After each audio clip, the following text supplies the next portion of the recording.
खिलाफ लगता है ये कदम।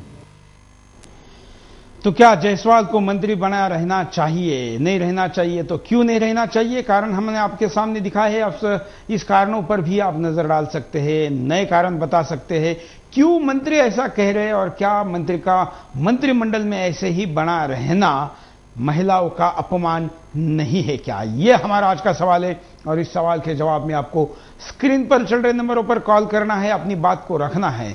आप जो भी आप बात कहना चाहते हैं बेखौफ होकर बोलिए, क्योंकि अगर आप नहीं बोलते, या फिलहाल के दिनों में हम देख रहे हैं कि लोग बोल नहीं रहे हैं, इसलिए मंत्री मुंह खोल के जो भी मन में आता है वो बोल देते हैं, क्योंकि लोग बोल नहीं रहे। अगर आपको जायसवाल जैसे लोगों का मुंह बंद करना है, क्योंकि ये अकेले नहीं है, इनकी बात वहां सुनकर हंसने वाला समाज था, क्यों वहां पर बैठे हुए स्टेज पर भी महिलाएं दिख रही है? जब आप वीडियो देखते हैं तो स्टेज पर भी इनके बिल्कुल पीछे दो महिलाएं बैठी हुई है।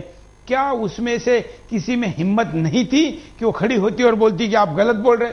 सामने इतनी महिलाएं बैठी हुई थी, उनमें हिम्मत नहीं थी। उस मंच पर कुछ साधु थे, हम उनको भी थोड़ी देर में फोनों पर लेने का प्रयास कर रहे हैं। आचार्य प्रमोद कृष्णम, जो कल की पीठाधीश्वर है और साधु संतों का प्रतिनिधित्व करने का दावा करते हैं, हम उनको भी फोनों पर लेते हैं कि उन्होंने वहां पर इसका विरोध क्यों नहीं किया। लेकिन आप जो चैनल अब देख रहे हैं, जो कार्यक्रम देख रहे हैं, वो क्यों नहीं आगे आते और बोलते, इसके विषय में अपनी राय देते? अगर आप नहीं बोलेंगे तो ऐसा आगे भी होता रहेगा। कुछ कॉलर जो हमेशा हिम्मत दिखाते हैं, बात करना चाहते हैं, सुनते उनकी राय। नमस्कार। हेलो। हाँ जी बोलिए। ऐसा है जयप्रकाश जी, जैसे कोई नागरिक गाली देता है आम नागरिक को किसी को, तो उसको तुरंत FIR दर्ज करके उसके ऊपर लगाई जाती है। इन्होंने तो पूरे हिंदुस्तान के औरतों को गाली दी है और उनका अपमान किया है। इनको तुरंत इनको बर्खास्त करके इनके ऊपर FIR दर्ज करनी चाहिए। धन्यवाद। और भी कॉलर हमारे साथ जुड़े हैं, लेकिन हम चलते हैं नरेश जी के पास। नरेश जी, इन्होंने बहुत अच्छा इस कॉलर ने मुद्दा दिया है कि इनके ऊपर तो नारी के अपमान का मुकदमा दर्ज होना चाहिए। सुरेश जी, मैं कहूंगा कि ये जो भारतीय संस्कृति में महिलाओं की कितनी गर्ममयी स्थिति रही है। महाभारत में एक महिला के अपमान के पीछे कितना बड़ा युद्ध हुआ। बिल्कुल। और इतिहास में आप देखो कि सीता मैया के अपमान के पीछे भगवान राम ने रावण जैसे दुष्ट को विनाश कर दिया, पूरी लंका को जलाकर राख कर दिया। मां पार्वती के अपमान के पीछे भगवान शंकर को कितना भयंकर क्रोध आया। तो आप देखिए कि संस्कृति कितनी महान है। और भगवान श्री कृष्ण के तो पूरे जीवन में 16,000 महिलाओं का उद्धार किया। तो राधे जी, उनकी मां राधे उनकी आराध्य शक्ति थी, कल्पना शक्ति थी उनकी पूरी जीवन में। महिलाओं का अगर देखिए तो भारतीय संस्कृति में सीता मैया है, पार्वती मैया है, गायत्री मैया है, वैष्णो देवी हैं। तो कितनी महान संस्कृति है। महिलाओं के प्रति इस संस्कृति में कितना विशेष प्रेम है, सत्कार है। उस महान संस्कृति को इस प्रकार के ओछे नेता अगर अपमानित करते हैं तो पूरे विश्व में भारतीय संस्कृति का अपमान होता है, और ये बहुत ही घोर। बिल्कुल।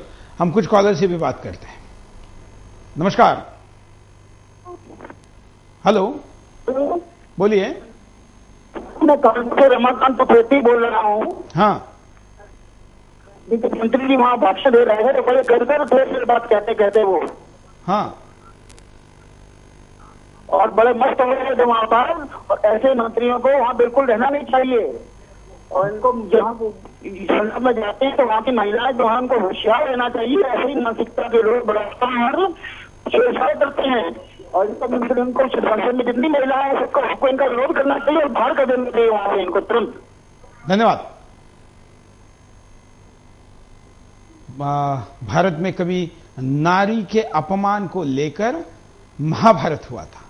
आज आधुनिक भारत को हो क्या गया है कि खुले सभा में इतने टीवी चैनलों पर इनका ये सब कुछ वक्तव्य चला है, लेकिन अब भी मंत्री खुलेआम घूम रहे हैं, और उनके ऊपर सरकार ने तो छोड़िए, किसी सामाजिक संस्था ने, किसी महिला ने कोई कार्रवाई नहीं की है।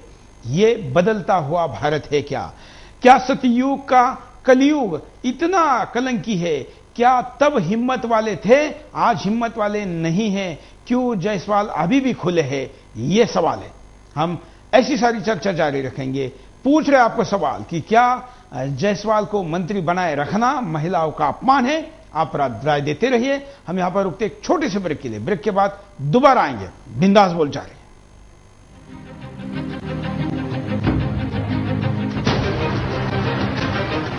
अपनी पुरानी होती चली जाए, वो मजा नहीं रहता है, वो मजा नहीं रहता है।